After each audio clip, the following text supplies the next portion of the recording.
knowledge between the difference between right and wrong. We really covered this extensively on the section where we covered natural law as what needs to be the ultimate foundation for enacting any solution in the world. Until we understand that knowledge, we really shouldn't be doing many actions at all. We should really be reserving our action until we really understand that. That's why natural law really needs to be taught to young people, from as early as they can start comprehending language, so that when they do start taking actions regarding other people in the world, in relationship to other people in the world, their actions will be in harmony with natural law. And that's the problem. We're not teaching natural law to anyone because we don't know it ourselves as a society. It hasn't been taught to us, and therefore the propagation of ignorance goes down generation to generation. So there's many slides. There's three slides here from the natural law section as a brief review. I won't spend a lot of time on this, but the word right is synonymous with correct because they are based in truth. Right means both moral and correct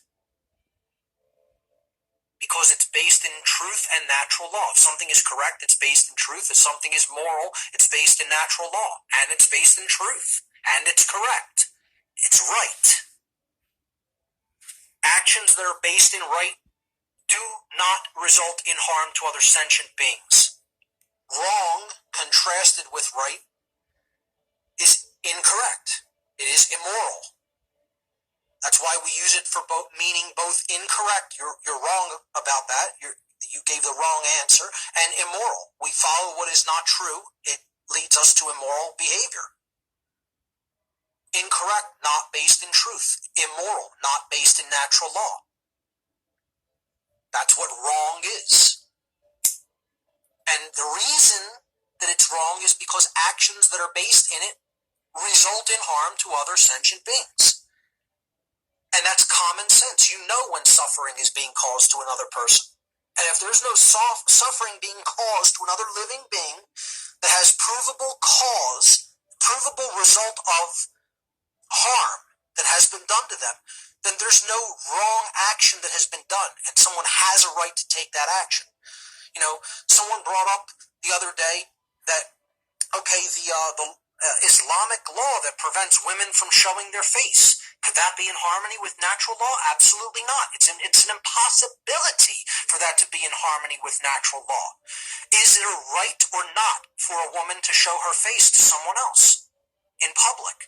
Of course it is a right. Why is that a universal right? It doesn't matter what a religion says about it. It doesn't matter what a government says about it. It doesn't matter what any individual says about it. At all times, all places in the universe, you are allowed to bare your face in public. Why is it a right? Because you're not harming someone else as a result of that behavior. So let's look at smoking marijuana for an example. Is that a right or is it not a right? It is universally, 100% unequivocally, at all times and places in the entire universe, a right. Why? Well, one, because you're doing it to you. Shoving a joint in someone else's mouth, lighting it, and forcing them, holding your fingers over their nose and your hand over their mouth until they're forced to take a breath is not a right, because you're doing it to someone else that may not want that. So you're coercing their will, their free will. Whenever there's coercion of free will involved, it's not a right. Because harm is being done. The person is saying no, and you're refusing to accept their refusal. Which, this is what the show next week is going to be about entirely. The whole show on apophasis and the power of the word no.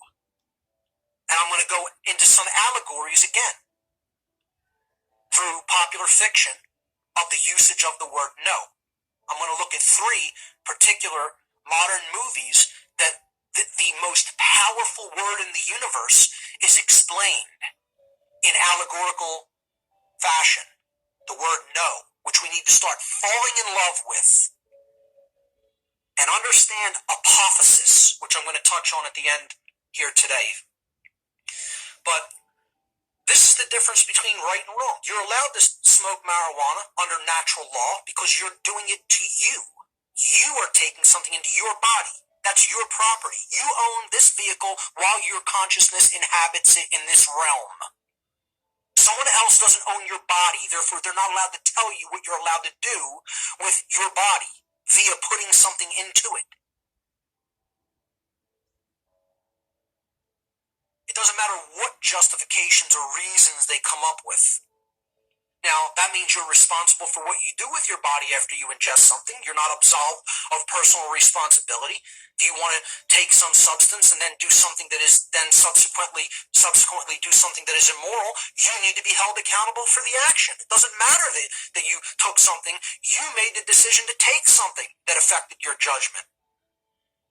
And then you did the action, so you're accountable for it under natural law.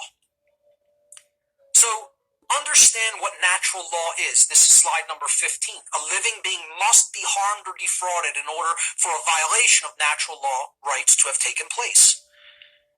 And rights that do not exist for an individual can never be granted by man's law to any other individual or any group of individuals. You can't make up a right that other people don't have and say, well, now this group of people has that right. And this is what we think we can do with government and police and militaries, etc. And all kinds of bureaucratic institutions, rights that other people do not have. And they'll claim this nonsensical, non-existent social contract bunk as a result of, to justify their immoral behaviors. And there is no such thing. Doesn't exist. There is no such thing as a social contract.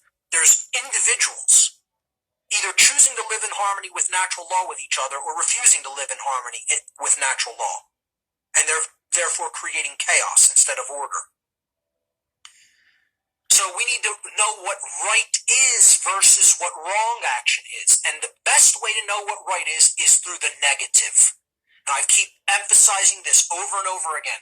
Stop accepting this new age bunk of never look at the negative or don't try to define things in the negative sense. That's the best way to define what a right is to take a look, a good, hardcore look, and an honest appraisal of what is wrong.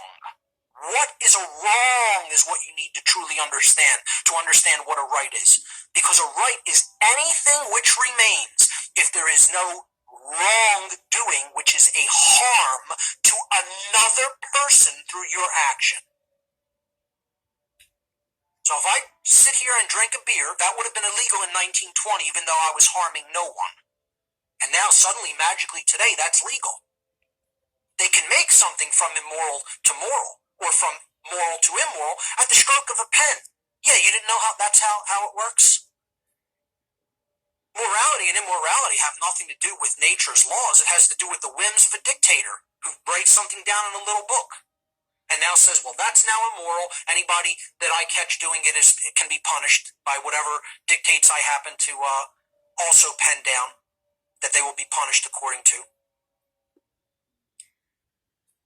It was moral to drink a beer in 1920 after prohibition was passed, just like it is moral to do it now. Why? Because I'm putting it into my body. Do I have a right to hold someone down who says that they don't want to drink any alcohol and pour a beer down their throat? No, I do not, and never will. Because that's someone else's vehicle for expression, not mine. It's all about ownership and the understanding of self-ownership. And look, we've covered this extensively in the section on natural law, which I encourage everybody to go back in the podcast and listen to it again. Even if you heard it once, for those who haven't heard it, you need to go and listen to that material. This is just a quick review.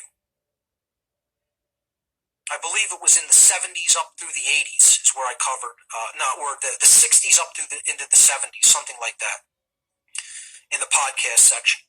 Natural law holds true regardless of population. People think, that works when there's only a few people in the world, but, when we have a big population, no, we can't respect these rights or these rights. We have to curtail those rights. Natural law holds true regardless of how many people.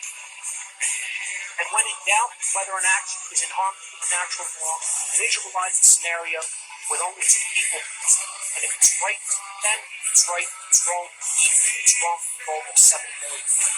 We're going to talk about apophatic inquiry, apophatic nature of truth next time. when it comes to saying no to this control system. That's all we have time for. Stick around. Chris Everard up next. We all know that Berkey